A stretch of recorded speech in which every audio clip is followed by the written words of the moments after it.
at what point in your career did you begin to kind of realize that the path for you as a female physician and a female leader was going to be different? Well, it's so funny because I grew up, like I said, in a house with a physician father. And I was always taught from the time I was really little that everyone should be treated equally and equitably. So there was never a division between me and my brother. It was we both did the same things. We were treated the same. We did the same sports. We excelled in whatever we excelled in. My parents didn't ever say, you're a girl, you do this. He's a boy, he does this. It was just assumed in my house that boys and girls did what they wanted and exceeded expectations in different sports and different academic pursuits, but there was never that gender divide. So I just assumed that's how life was because that's how I was raised and that's how I lived my life.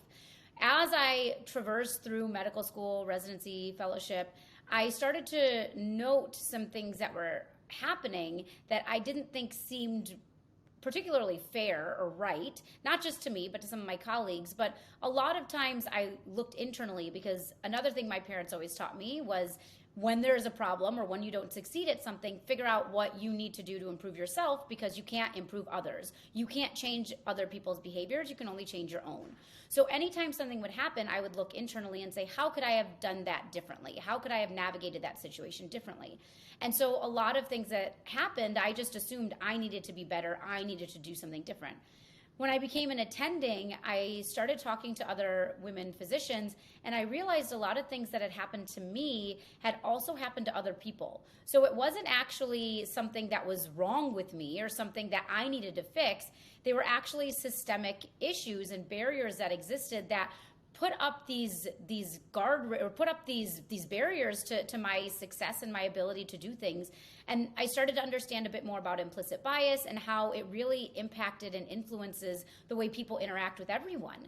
And so when I started talking to these other women and realized some of these barriers that existed shouldn't be there, and I was naive to a certain extent because I really thought that it was just me that needed to improve, I started to realize that there were ways to improve upon the system, but it would require intentionality, it would require a team effort, and it would require leadership.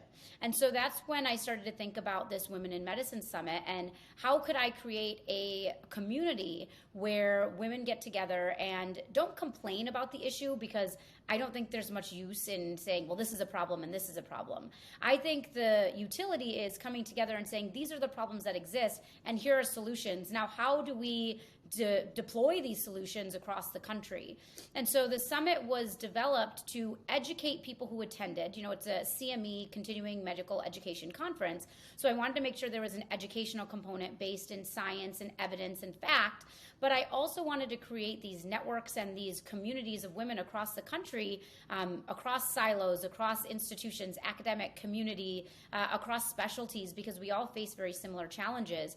And through the summit, what we found is people come and they learn, but even more than that, they develop really strong relationships with other people that they meet at the conference. And there's actually been amazing opportunities that have come out of it. I've seen people who have gotten promotion letters. I've seen people who've been invited to give talks, people who've found other people who can help them figure out how to negotiate for their jobs, people who've actually started advocacy programs within their own organizations or institutions.